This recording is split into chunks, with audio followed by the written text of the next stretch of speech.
hapon, Mindanao. Ako si Sara Hilomen Velasco.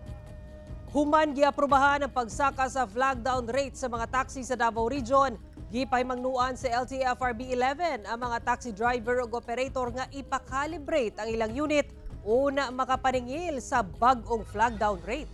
Atong sayro ng detalye nini sa live report ni Johnny Esteban. Johnny.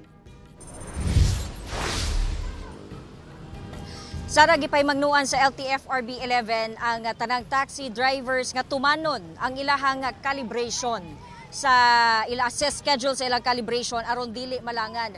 Samtang gilauman nga matapos ang calibration sa tanang taxi sa Davao sulod lang sa usa ka bulan sukad niadtong Sabado. Atong sayron.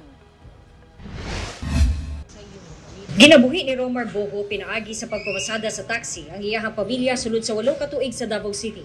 Makauli matud pa siya og 400 pesos nga kita pero kinahanglan mamasada sa lugay nga oras.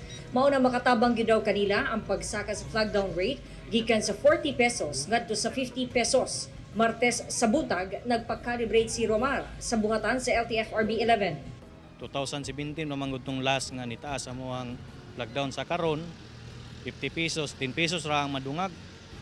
Kung kana siya, okay na siya sa amuha. Kung dili po doon patasan sa amuang mga operator, ang amuang arkila, kung steady lang siya.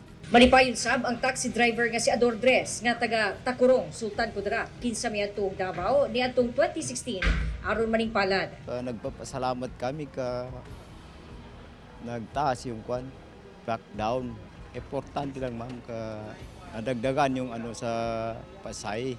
As of 9 a.m. adlaw nga Martes sukad niadtong Sabado, ana-ana sa 400 taxi units ang nakalibrate sa LTFRB 11 nga mga metrohan.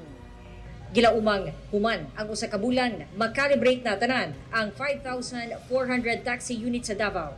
Dili pareha sa wahing calibration nga miabot og 3 ka bulan. Hinuon sukad last year nagdugang og 5 pesos sa 40 pesos nga flag down rate. Apan wala ni nag-calibrate sa metrohan. Mao nang ang mga driver dili makapugos og singil sa mga magreklamo nga pasahero kay wala sa metrohan. From 2020 to last year manggod ang gyaro nato is 40 plus 5 but then dili manggod to na ang uban manggod pasahero dili mahatag og 5 pesos kay tungod dili naka-reflect sa metro ang 5 pesos. But this time katong 50 pesos mo-reflect na gud siya sa metro. Sumala sa LTFRB kinahanglan mobayad ang operator sa pag-calibrate sa metrohan. Per unit, increase of rate natin bayaran na 510 per case number. So kung daghan siya unit, 510 lang gid ang bayaran. Except for the individual kay 510 gid ang bayaran. Ang dako lang is 500 ang testing mo na siya katong selyo testing 500 per unit gina siya.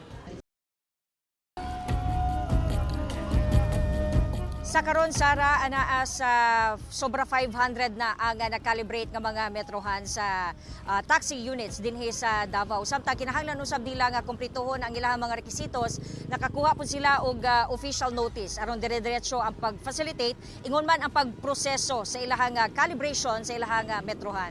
Sara. Daghang salamat, John D. Esteban.